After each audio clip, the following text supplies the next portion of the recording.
Bonjour à toutes et à tous, bienvenue dans ce nouvel épisode des Campus Talk.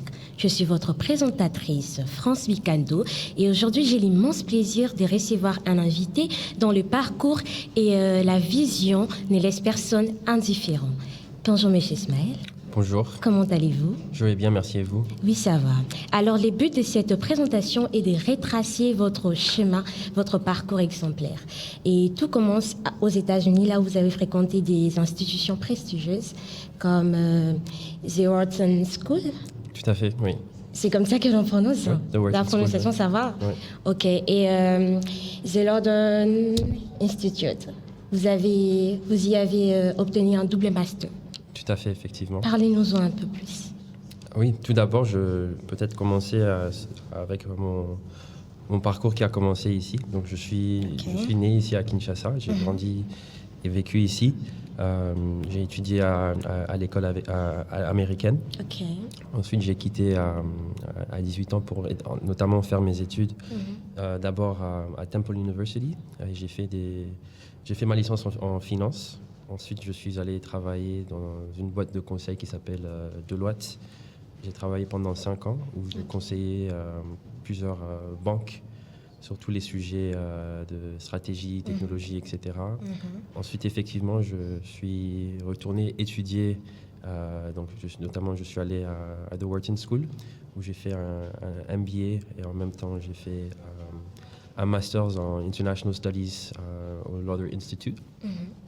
Ensuite, je suis allé travailler à New York pour une boîte de capital investissement qui s'appelle Alpine Investors. J'ai travaillé là-bas pendant un peu plus de 2 ans. Et ensuite, je suis retourné à Kinshasa, où notamment, aujourd'hui, je travaille chez la Proparco, qui fait partie de du groupe Agence française de développement qui finance le secteur privé. Et apparemment, vous avez dirigé des projets technologique à 40 millions de dollars. Oui, donc plusieurs projets. Donc le premier projet, ça c'était quand j'étais en conseil. Donc c'était une implémentation d'une stratégie ou d'un système pour pouvoir gérer les données d'une banque. Ça c'était il y a quelques années. J'ai aussi travaillé dans le domaine des startups en tant qu'investisseur. Donc j'ai financé quelques startups en Afrique, notamment au Nigeria, en Égypte, que ce soit des fintech, que ce soit dans le domaine de la santé, mais toujours avec une composante technologique. Et ici, avec Proparco, nous avons un portefeuille de presque 100 millions de dollars où on finance, que ce soit les institutions financières comme les banques, comme la Robank, comme Equity. Vous avez travaillé avec Alpine et Golden Palm pour soutenir l'innovation sur les continents africains, c'est ça? Surtout avec Golden Palm. Donc Golden Palm. Comment c'était bien? Comment vous avez vécu tout ça? Oui, c'était bien. J'ai travaillé là-bas pendant à peu près 4 ans. Et c'était notamment un fonds d'investissement de capital risque, ou en anglais on dit venture capital, qui finance les startups.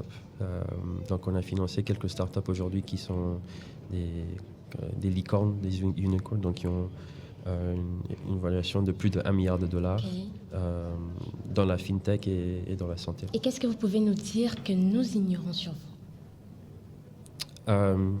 J'aime bien la musique. Et le foot aussi. Et le foot aussi, mais surtout la musique. Je suis DJ quand je ne travaille pas. Ça fait plus de 15 ans que j'évolue sur ce domaine-là. Donc, c'est une passion. Merci beaucoup, Monsieur Ismaël. Quel beau parcours, en tout cas, c'est inspirant. Et merci de nous avoir... d'être là ici présent avec nous. Je vous remercie, ça a été un plaisir de vous recevoir. Je vous dis merci très chers téléspectateurs, on se voit à très bientôt pour un nouvel épisode. C'était votre présentatrice Bicando Marie-France. Je vous dis à la prochaine.